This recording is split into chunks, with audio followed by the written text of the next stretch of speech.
Barbara Crook has fond memories of growing up in Montreal in the 1960s with her sister. But she also remembers it being a time when people didn't talk about mental illness. In the fall of 1961, Barbara's father, a warm, gregarious gentleman and doting father, developed severe depression. Struggling to find the help he needed, he soon found himself hospitalized with his illness. I have a very strong personal connection to mental health. When I was 4 and my sister was 6, our father developed a very severe depression. Nothing was working. He ended up in the psychiatric hospital in Montreal in the fall of 1961. And ironically, at the same time, my mother's mother, my grandmother, was dying of cancer in another hospital.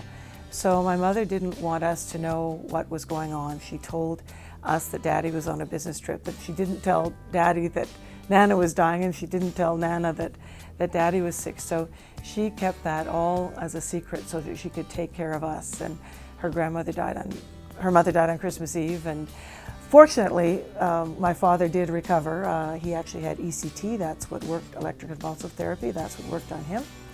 And but it wasn't until years later that I realized what had happened.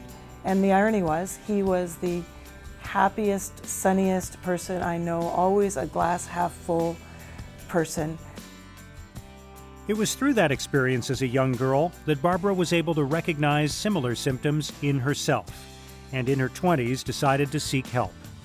With the help of successful treatment and a loving family, Barbara overcame her illness, but it wasn't until later, when a friend became hospitalized with mental illness, that Barbara turned her focus to mental health advocacy. And all the talk that I did about mental illness and anti-stigma, nothing prepared me for leaving someone close to you in a closed ward and knowing that they had to stay there because they weren't safe on their own. So that's really fueled a lot of my advocacy in recent years. I guess I'm just a person that happens to be lucky to be able to give back, and that's huge. I think there's,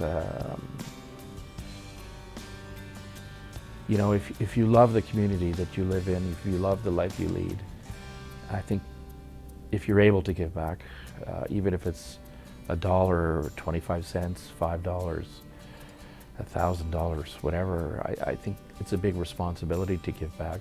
As widely recognized and respected members of the community, Barbara Crook and Dan Greenberg continue to use their profile to leverage awareness of mental health issues.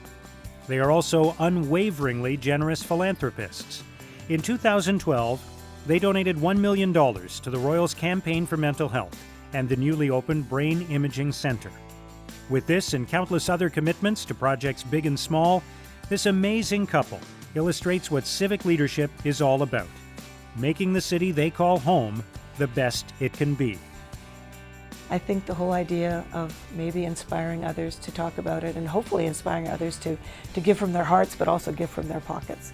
So the Inspiration Award is a great name.